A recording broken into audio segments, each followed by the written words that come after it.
ओम मनोजवं मारुततुल्यवेगं जितेन्द्रियं बुद्धिमतां वरिष्ठं वातात्मजं वानरयूथमुख्यं श्रीरामदूतं शरणं प्रपद्ये।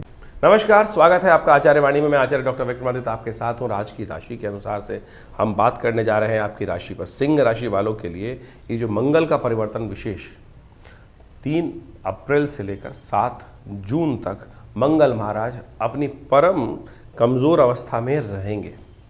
और आपकी राशि के दृष्टिकोण से यदि हम बात करें तो मंगल महाराज आपके भाग्य के स्वामी हैं। मंगल महाराज आपके सुख के स्वामी हैं। सिंह राशि वालों के लिए केंद्र और विशेष तौर पर त्रिकोण के स्वामी होकर मंगल योग कारक हो जाते हैं। और ऐसे में मंगल महाराज जब कमज़ोर हो जाएं तो आपके ऊपर उसका प्रभाव पड़ना बिल्कुल एक ऐसा वास्तविक स्थिति है कि मंगल का प्रभाव पड़ेगा ही पड़ेगा।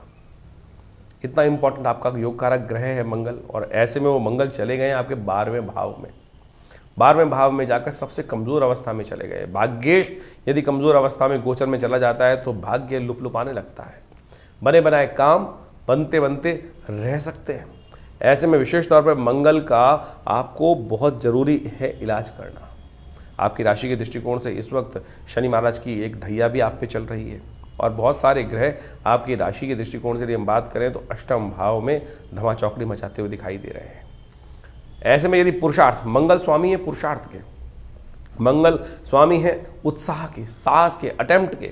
और वो आपकी राशि के दृष्टिकोण से इस वक्त मंगल जो अग्नि तत्व की राशि, अग्नि ग्रह तत्व के ग्रह माने जाते हैं, वो चंद्रमा की राशि में चले गए, जल तत्व की राशि में चले गए। 12वें भाव में जाकर स्थिति बड़ी विचित्र सी हो गई है मंगल की। उत्साह खत्म कर रहे हैं मंगल। और मंगल यदि उत्साह खत्म कर दें तो क्या होता है, व्यक्ति मोटिवेशन से हटकर डिमोटिवेट हो जाता है। उत्साह मोटिवेशन रहता ही नहीं है। मंगल वलवले वाला ग्रह है, यानी उत्साह वाला ग्रह है। जीवन में सब कुछ बढ़िया हो, जैसे आपके सामने प्लेट आए खाना खाने के लिए, उससे उठा के खाने की सामर्थ्य करना, मुख तक ले जाना, वो तो साहस का, हिम्मत का काम है ना। वही तो कर्म जो होता है वो मंगल के कारण ही होगा ना। उत्साह कराएगा मंगल ही। और मंगल ही यदि निस्तेज हो जाए, यह स्थिति ऐसी मची हुई है कि द्वंद्वात्मक स्थिति है दोनों की है। 12वें भाव में बैठकर मंगल द्वंद्व में स्थिति हो गई, अपने स्वभाव के बिल्कुल विपरीत चले गए हैं। मंगल यदि वायु तत्व में चले जाते हैं तो क्या होता है, पूरा बहते हैं। और ऐसे में मंगल का परम नीच स्थिति भी प्राप्त होने के योग बनेंगे। मंगल इस वक्त 3 नक्षत्रों से इस राशि में निकलेंगे। विशेष तौर पर हम समझें तो मंगल का जो पदार्पण पुनर्वसु, पुष्य और अश्लेषा नक्षत्र से होगा। बृहस्पति के नक्षत्र से एक चरण चलने के बाद 4 चरण वो चलेंगे पुष्य नक्षत्र में, जो शनि का नक्षत्र है। उस समय मंगल परम नीच स्थिति में हो जाएंगे। तो ऐसे में आपको थोड़ा मंगल को थोड़ा ताकत देने की जरूरत पड़ेगी। आपकी राशि के दृष्टिकोण से एक काम करें, सबसे अच्छा ये रहेगा, गरीब परित्यक्त जो लोग हैं उनकी सेवा भाव, उनका जितना सेवा करने का आपको मौका मिल जाए गवाइएगा मत। करीब कन्याओं का अष्टमी आ जाए, नवमी आ जाए, चतुर्दशी आ जाए, जब भी इसमें आप इस समय में, इस दौरान में 3 अप्रैल से लेकर करीब 7 जून के बीच में ये ग्रहों का योग बनेगा। ऐसे में जब भी अष्टमी के दिन, नवमी के दिन, वैसे तो किसी दिन भी कर सकते हैं, गरीब कन्याओं का पूजन करने का प्रयास करें। गरीब कन्याओं को लाल कपड़े, वस्त्र दान करने का प्रयास करें। मीठी पूड़ी इत्यादि, मीठे पकवान इत्यादि हो सकते हैं, वो उनको विशेष तौर पर उनको दान करने का प्रयास करें। ये छोटे छोटे उपाय हैं जिससे आपके मंगल को ताकत मिलती दिखाई देगी। तो इससे क्या होगा, आपके ग्रहों का योग इस वक्त बड़ा विचित्र प्रकार का है कि जितना लोगों का सहयोग करोगे, दान करोगे, उससे 100 गुना अधिक आपके ग्रह उसका परिवर्तित कर कर भाग्य में उस अकाउंट को जोड़ने का प्रयास करेंगे। ये स्थिति आप समझ लें। और जितना आप मुट्ठी बंद करके रखोगे ये स्थिति, उतना आपका जो प्रोग्रेस है रहती कम करती दिखाई दे रही। तो कोशिश करें इस समय को यूटिलाइज करने के लिए। देखिए, इस समय में शनि महाराज इत्यादि जो बाकी सब ग्रह हैं वो ढैया चला रहे हैं, कई प्रकार की रुकावटें उत्पन्न करते दिखाई दे रहे हैं। लेकिन इस बात का ध्यान रखना, मंगल कमजोर होते हुए भी आपके भाग्य को जगाने का रास्ता बनाते दिखाई दे रहे हैं। तो सिंह राशि वालों, आपकी राशि के दृष्टिकोण से अच्छा समय बनता दिखाई दे रहा है। इस दौरान सूर्य जो है आपके भाग्य में भी जाकर भी बहुत सुंदर योग बनाते दिखाई देंगे। वो आपके अंदर महत्वपूर्ण परिवर्तन का रास्ता अवश्य बनाते दिखाई देंगे। ऐसे में थोड़ी सी मंगल को ताकत देने का प्रयास करें। देखिए, मंगल कुछ और नहीं है, मंगल साक्षात शिव का अंश ही है। बहुत सारे लोगों को मंगल के बारे में शायद ध्यान नहीं रखते हैं, और ना तो हमको पुराणिक कथाओं का बारे में अवगत हैं। हम पुराणिक कथाओं से इन समस्त रहस्यों को समझने का प्रयास करें। हो सके तो मंगल को इस दौरान ताकत देने के लिए, मंगल को यदि आपने ताकत दी तो मंगल आपके अंदर पुरुषार्थ को भी जगाएगा, मंगल आपके रुके हुए कार्यों को पूर्ण करने का प्रयास कर सकता है। लेकिन यदि मंगल निस्तेज रहे, जैसा मंगल का योग बन रहा है, शनि के नक्षत्र में जाकर मंगल निस्तेज हो जाते हैं, कमज़ोर हो जाते हैं, तो मंगल थोड़ा सा आपके लिए उतना लाभ नहीं दे पाएंगे। तो ऐसे में मंगल का लाभ लेने के लिए थोड़ा सा आपको उपाय करने की ज़रूरत है। हनुमान चालीसा का नित्य प्रति पाठ करने का प्रयास करें। मंगल का संबंध हनुमान जी के साथ, शिव के साथ बड़ा अद्भुत है। और हमने इस दौरान विवेकानंद योगाश्रम में जितने भी जो बुढ़वा मंगल भी आएंगे, पूरा महीना जो बुढ़वा मंगल का रहेगा, तो उस समय में सुंदरकांड का हर मंगलवार को पाठ रहेगा। आप भी इस समस्त कार्यक्रमों में जुड़कर स्वयं भी अपने नाम से इन का हनुमान चालीसा का पाठ, सुंदरकांड का पाठ करने का प्रयास करें।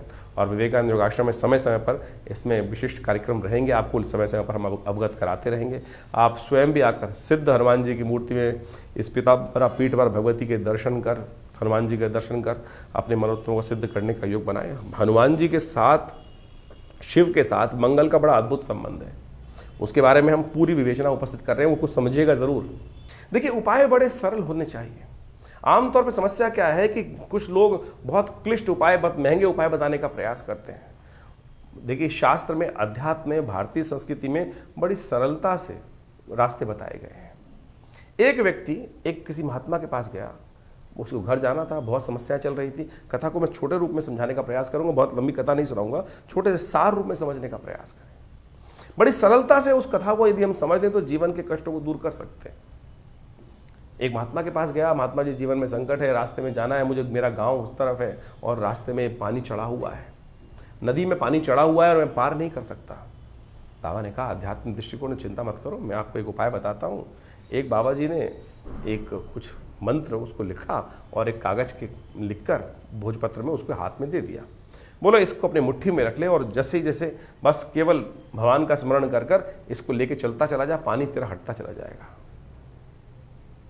उसने उसको रास्ते में देखा तो चमत्कार था कि जहां जहां वो लेके जा रहा था वो पानी हटता चला जा रहा था और वो भागता चला जा रहा था। उत्कंठा हुई रास्ते में देखते देखते कि अरे ऐसा क्या बाबा जी ने दे दिया है। उसने पर्ची खोली, उसमें राम नाम लिखा था। अरे राम नाम लिखा है, इतना सा देखा और देखता क्या है कि वो पानी वापस उसकी तरफ भागता चला आ रहा है। भागा वापस, अरे डूब जाऊंगा, और महात्मा के पास वापस पहुंचा, महात्मा की शरणागति प्राप्त की। महाराज, आपने कहा था देखना, मैंने देख लिया। बाबा ने कहा, कोई बात नहीं, चिंता मत कर, मैं दोबारा कुछ बना के देता हूं। बाबा ने फिर एक उपाय दिया और हाथ में कहा, बस इसको लेके जा, अब चिंता मत करियो, बस लेके चला जा।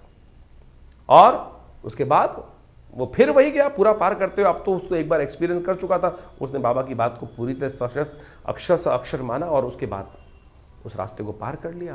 पानी घटा और वो पार कर गया बिना किसी द्वंद के कारण से। घर पहुंचा, घर पहुंच के फिर खोलता है हाथ को, पुड़िया को, उत्कंठा, क्योंकि हम भी ऐसे हैं हठधर्मी जो हैं, जो ना तो विश्वास करते किसी बात पर।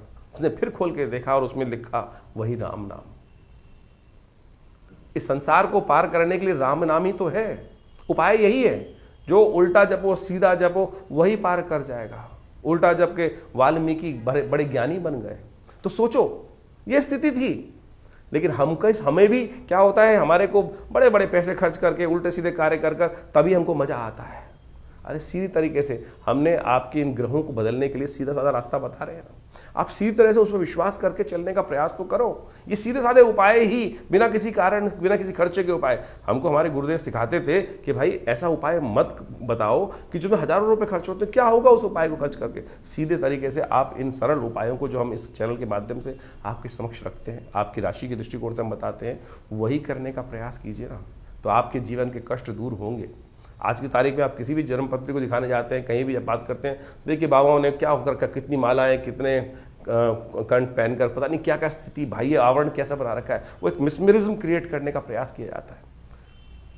अध्यात्म बहुत सरल है और ज्योतिष बिना अध्यात्म के नहीं हो सकता। अध्यात्म के दृष्टिकोण से समझने का प्रयास करें तो आपकी राशि में जो ग्रहों का योग है, मंगल क्या खेल करने वाले, मंगल है कौन, इसके विश्वास जगाने के लिए हम पूरा एक रास्ता आपको बताने का प्रयास कर रहे हैं। समझेंगे तो हमारा विश्वास है आपके कष्टों को दूर करने का रास्ता आप अवश्य बना पाओगे। अब सवाल ये उठता है कि मंगल है कौन। भारतीय सनातन संस्कृति में हमारे वेद इत्यादि, उपनिषद इत्यादि ग्रंथों के अंदर हर चीज की उत्पत्ति और उत्पत्ति का कारण, हर चीज उपस्थित की गई है। और उन मूलभूत सिद्धांतों को, कथाओं को हम समझकर वास्तविक तौर पर उनका प्रभाव किस प्रकार का जीवन में होगा वो हम समझ सकते हैं।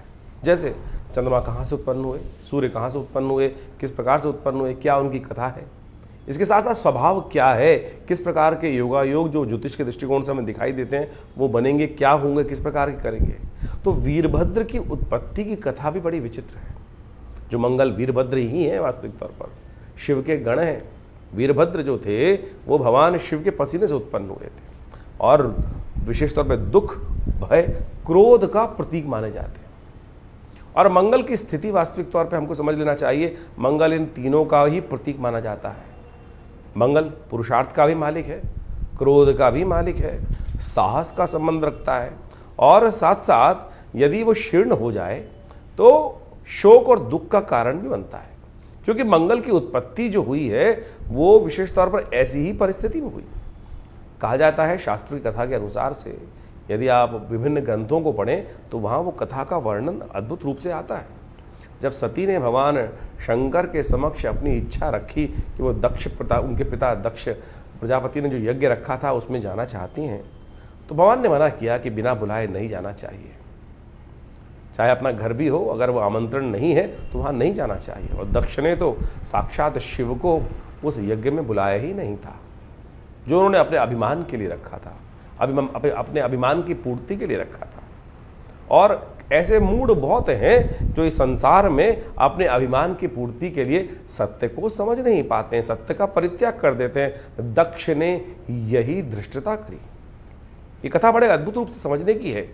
जब भगवान शिव को नहीं बुलाया गया तो पार्वती जी वहाँ जाती हैं, देखती हैं आकाश मंडल में बड़े बड़े विमान दक्ष के यहाँ जा रहे हैं, समस्त देवता इत्यादि सब वहाँ उस यज्ञ में आमंत्रित थे। तो उनको बड़ा दुख होता है कि मेरे पिता ने मेरे पति को बुलाया नहीं। भगवान शिव के समक्ष जाकर प्रार्थना करती हैं, भगवान शिव मना भी करते हैं, लेकिन वो कहते हैं मेरे पिता का घर है, मुझे जाना चाहिए, मुझे जाना तो चाहिए ही चाहिए। लेकिन मन में तो कुछ और भाव था सती के, ये संसार को उदाहरण देना था। जब वो जाती हैं यज्ञ के अंदर और वहाँ देखती हैं कि सब लोग विद्यमान हैं, लेकिन जो पिता के द्वारा स्थान जो है वो शिव का रिक्त रखा गया है और उस यज्ञ में शिव को स्थान नहीं दिया गया है, तो वो अपने आप को उस यज्ञ के कुंड में समर्पित कर देती हैं। और ये सूचना जैसे ही भगवान शिव तक पहुंचती हैं, क्रोध, आवेश के कारण, शोक के कारण से उनका जो पसीना है पृथ्वी पर गिरता है। कहा जाता है उसी से वीरभद्र की उत्पत्ति हुई। और वीरभद्र ने जाकर उस यज्ञ क्या था, वो वास्तविक तौर पर अधर्म का प्रतीक ही वो हो गया था। अहंकार की पूर्ति के लिए उस यज्ञ को दक्ष ने रखा था। वो यज्ञ का विध्वंस होना इसलिए आवश्यक था क्योंकि वो अहंकार की पूर्ति के लिए किया जा रहा था। अहंकार यज्ञ के द्वारा नहीं पूरा हो सकता। और दक्ष के उस यज्ञ को वीरभद्र ने जाकर संहार किया और जो उसके बाद दक्ष का सिर तक काट दिया गया उस अपराध के कारण से। और जब भगवती का शरीर वहां लेके जाते हैं वीरभद्र, तो शिव वीरभद्र को आकाश मंडल में स्थित कर देते हैं और वही धरती जो से उत्पन्न हुए जो वीरभद्र थे भगवान शिव के पसीने से, क्रोध के प्रतीक माने जाते हैं और विभिन्न आयुधों से अलंकृत हैं और संहार करने वाले हैं, अहंकार का संहार करने वाले। ये वीरभद्र की कथा है। और कहा जाता है कि ये संयोग जब बनता है, विशेष तौर पर जब मंगल और चतुर्थी का संयोग बन जाता है, उसी दिन वीरभद्र जयंती मानी जाती है, मंगल की जयंती मानी जाती है। और भगवान शिव के आशीर्वाद से वो आकाश मंडल में उस दिन से स्थिर है, धरती पुत्र माने जाते हैं। इनका एक गायत्री के रूप में भी मंत्र आता है, अंगारकाय विद्महे धरती पुत्राय धीमहि तन्नो भौमः प्रचोदयात्। इस प्रकार से उनकी गायत्री आती है और इसका स्तवन कर लेने से कहा जाता है कि मंगल के बहुत सारे दोष शांत हो जाते हैं। तो ये वीरभद्र जो हैं, जो वास्तविक तौर पर मंगल के रूप में आकाश मंडल में स्थित है, उनका स्वभाव आपने समझा। और इस वक्त जो ग्रहों का परिवर्तन का योग बना है, मंगल जो है कर्क राशि में जा रहे हैं। मंगल एक अग्नि तत्व की राशि के मालिक माने जाते हैं और अग्नि तत्व की राशि के होते हुए वो जल तत्व की राशि में, कर्क राशि जल तत्व की राशि, जल तत्व के होते हुए जब अग्नि, और विशेष तौर पे आप समझें कि जल तत्व के साथ जाके बैठेगी तो क्या होगा, वाष्पीकरण होगा, उड़ेगा, वो वाष्पीकरण होगा, मंगल निस्तेज हो जाएंगे, दुस्साहस करने के योग बन जाते हैं। विश्व में जब भी मंगल कर्क राशि में आते हैं, आप सत्य मान लें, जो दुस्साहस करने वाली प्रवृत्ति है संसार में बढ़ जाती है। और उन दिनों विशेष तौर पर यदि आप एनालाइज करके देखें, हमने इस बात को बहुत अच्छे से एनालाइज करके देखा, यहां तक कि जो गलत तरफ जाने का रुझान है वो बढ़ जाता है। और तो और दुस्साहस करते हुए लोग, कई बार ऐसा देखा जाता है कि विशेष तौर पर आत्मदाह करने वाली, आत्महत्या वाली बातें, जो मेंटली लोग थोड़े वीक होते हैं, ऐसी समस्याएं उस समय बढ़ जाती हैं। नशे की स्थितियां वाला काम बहुत ज्यादा बढ़ जाता है। मंगल जो है साहस का प्रतीक है, और जब मंगल साहस जब है वो निस्तेज, कर्क राशि में जाके वो निस्तेज हो जाते हैं, नीच के बोले जाते हैं, और ऐसे में वो 3 नक्षत्रों को पार करते हैं।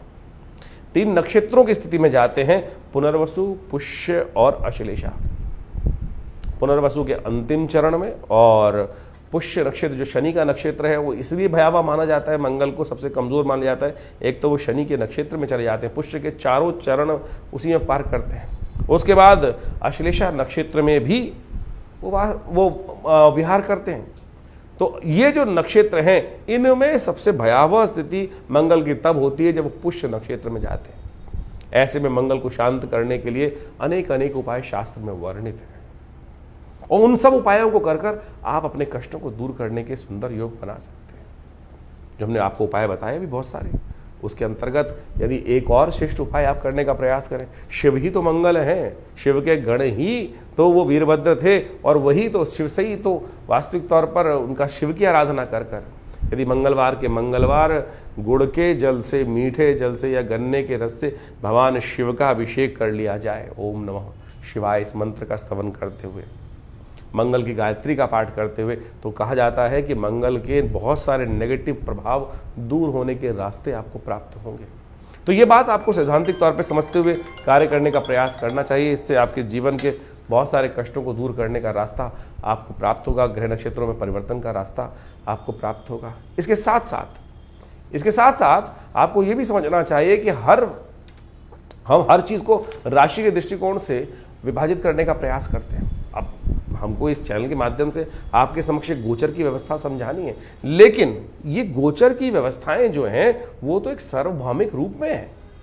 आप ये समझें कि जिन दिनों ये मंगल जिस प्रकार की स्थिति में रहते हैं, इस बार तो वैसे ही जो वर्ष चल रहा है, संवत 2082 आरंभ हुआ है, सूर्य का वर्ष है, ऐसे में मंगल का स्थिति में इस प्रकार से आना, जो करीब करीब 3 अप्रैल से लेकर 7 जून तक ये स्थिति मंगल की रहेगी, और इसमें विभिन्न नक्षत्रों में मंगल का प्रवेश होगा, जैसे हमने आपको बताया। इन सब में अलग अलग प्रभाव मंगल, हम समय समय पर उस बारे में आपको अवगत कराते रहेंगे। लेकिन अग्निकांड, दुस्साहसपूर्ण कार्य, विश्व में को अशांत करने के लिए जो नेगेटिव सोच वाले लोग हैं वो दुस्साहस करने का कार्य कर सकते हैं। आतंकवादी घटनाएं, आमतौर पर जब भी मंगल इस प्रकार की स्थिति में आता है, कर्क राशि में आता है, तो दुस्साहसपूर्ण कार्य सामने आ गए। देखिए मंगल प्रतीक है साहस का, साहस आएगा तो मंगल को सेनापति कहा जाता है ज्योतिष के दृष्टिकोण से।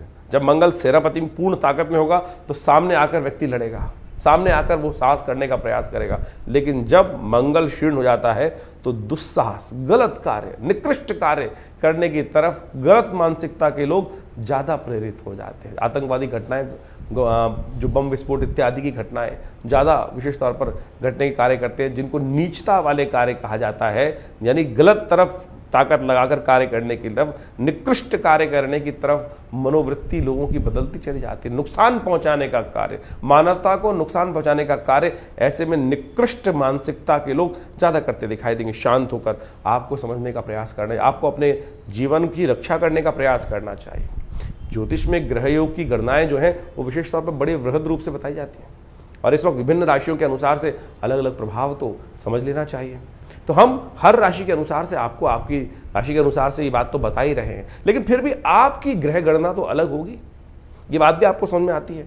राशि के दृष्टिकोण से गोचर का प्रभाव तो समझ में आ जाएगा, लेकिन मूलभूत कुंडली के अंदर जो ग्रहों का योगायोग बना है वो कितनी ताकत में है। हाँ, अगर आपकी कुंडली में वैसे ही कहीं ना कहीं नीच के बैठे हुए हैं मंगल और गलत अवस्था में, अस्त अवस्था में है, तो ये आपके लिए समय भयावह हो सकता है।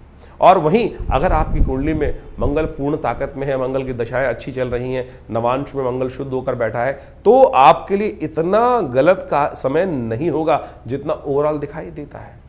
तो ऐसे में आप अपनी जन्मपत्री को समय समय पर अच्छे से चेक कराते रहें, पूछते रहें, गणनाएं जानते रहें। जैसे हम कहा जाता है ना कि आज की तारीख में मॉडर्न ज़माने में कहा जाता है कि डॉक्टर साहब के पास जाकर समय करीब 6 महीने में कम से कम एक बार अपने ब्लड टेस्ट और पूरी संपूर्ण रूप से कंसल्टेशन ले लेनी चाहिए। तो उसी प्रकार से ज्योतिष भी एक ऐसी चीज़ है कि एक ऐसा आईना है कि जो आपके भविष्य को में क्या कुछ होने की योग है, किस प्रकार के योगायोग बनने वाले हैं, उस सब संबंध में आपको अवगत करा सकता है। और लोग सही समय में समझ लें कि हमारा समय कैसे चल रहा है। जैसे हम आपको बताते हैं कि भाई इस वक्त गोचर में ये 7.5 का योग चल रहा है, किसी राशि में ये समय ये चल रहा है, ये चल रहा है, ऐसा चल रहा है, तो क्या होता है, लोग उससे पहले सावधान हो जाते हैं। और सावधानी यदि रहेगी तो दुर्घटना कम घटेगी। और सावधानी हटी तो आपने बोर्ड पे देखा हुआ, लिखा हुआ, सावधानी हटी दुर्घटना घटी। तो यही बात है। इसके अनेक उपाय शास्त्र में वर्णित हैं जो हमने बड़े सरल रूप में आपके समक्ष रखने का प्रयास किया है। बहुत सारे लोग कहते हैं कि ज्योतिष डराते हैं। ज्योतिष डराने का विषय नहीं है, ज्योतिष अवगत कराने का विषय है। देखिए, आप अगर नेगेटिव सोच रखेंगे तो फिर समस्याएं उत्पन्न होने के योग बनेंगे। आप कोई बीमारी है तो अब ऐसे तो एक समझें कि जैसे मान के चले हर कोने पर कहीं ना किसी बीमारी के वायरस फैले हुए हैं। कई लोग बहुत डरते हैं। आप मान के चलें कि भैया नहीं वहाँ तो हाइजीन नहीं होगा, ये नहीं होगा, वो नहीं होगा। कुछ लोग होते हैं एकदम उत्साह के सारे, नहीं मेरी इम्यूनिटी इतनी स्ट्रांग है, मैं तो बिल्कुल ठीक ठाक होकर निकल जाऊंगा। और ऐसे में जब मंगल नीच के हो जाते हैं तो जो डरने वाले व्यक्ति होते हैं और ज़्यादा भयावह स्थिति में हो जाते हैं। इमोशनल वीक व्यक्ति जो हैं, जो साइकोलॉजिकल तौर पे कमज़ोर व्यक्ति हैं, उनकी स्थिति आप स्वयं एनालाइज कर सकते हैं। जिनकी कुंडली में चंद्रमा बहुत नीच के होकर बैठे हुए हैं, कुंडली के अंदर चंद्रमा जो नीच के होकर बैठे हैं या शीर्णस्थ अवस्था में या मंगल शीर्णस्थ अवस्था में, उनकी मनोदिशा आपको देखने को मिल सकती है कि किस प्रकार से वो और ज़्यादा नेगेटिव हो सकती है। कोरोना काल आया, बहुत सारे लोगों ने बाहर निकल कर कार्य किया और बहुत सारे लोग जो डर के बैठे रहे, बहुत सारे लोग को इन्फेक्शन हुआ भी, लेकिन अपनी यदि उनकी इम्यूनिटी अच्छी थी तो बच के आ भी गए। और जिनकी इम्यूनिटी वीक थी वो बेचारे क्षय को प्राप्त हो गए। तो ऐसे ही समझें कि ज्योतिष की मूल जन्मपत्री जो है आपका जो मूल कैरेक्टर है, वो उस जन्मपत्री से निष्कर्ष जो समझ में आता है कि क्या कुछ प्रकार का योग बने हुए हैं और ये व्यक्ति क्या कुछ कर सकता है, कैसे समय में इसको किस प्रकार का कार्य करने का मौका मिलेगा और कैसे उन समस्याओं को ठीक करने का योग बना पाएगा। तो हम इस विषय में आपके समक्ष जो समय समय पर गोचर का प्रभाव समझाते हैं, तो बहुत सारे लोग कमेंट में लिख के भेज देते हैं नहीं डरा। अरे डराने का विषय ही नहीं है ज्योतिष। अगर कोई डॉक्टर आपको कहे भैया कि थोड़ा सा हाथ धो के खाना खा लिया करो, तो वो डरा रहा है आपको? कौन डरा रहा है आपको? आप हाइजीन मेंटेन करने की बात करनी। शास्त्र के अंदर अगर कहा है कि पवित्र स्थिति में खाना खाओ, खाना धो के खाओ, हाथ धो के खाना खाना चाहिए, साफ सुथरी जगह बैठ के जो भी कार्य करना चाहिए, तो ये डराना नहीं है भाई। उसमें कहे जी इन्फेक्शन हो जाएगा, और लोग तथाकथित तौर पर कैसे ले लेते हैं इस स्थिति को, तो आप समझें कि जिनकी मानसिकता जो हमको, एक बात समझे, पुरानी कहावत है, जाकी रही भावना जैसी। अगर कोई ऐसे ग्रहों के प्रभाव को समझकर भावना डर रहा है तो उसकी भावना ही डरपोक है। आप उसकी भावना ही डरपोक है। अगर कोई व्यक्ति आपको अच्छी बात समझाने का प्रयास कर रहा है कि भाई ये स्थिति है, इसको ठीक से समझा लो, आपके माता पिता बुजुर्ग जो आपसे अच्छी भावना रखते हैं वो हमेशा आपके लिए जो है, जिनका आपके बारे में दिल थोड़ा दुखता रहता है, अरे सावधान रखना चाहिए, बच्चे को दर्द ना हो जाए, चोट ना लग जाए, तो मन में ये भाव रहता है, प्रेम के साथ ऐसा भाव होता है। और उसको जब हम थोड़े से हमारे बुजुर्गों से हम बहस कर लेते हैं, नहीं आप तो फालतू में डरते रहते हो, और डरते नहीं, वो प्रेम है, वो प्रेम है, स्नेह है, वो वास्तविक तौर पर ये बात हमको समझनी चाहिए। बाद में समझ में आती हैं बातें।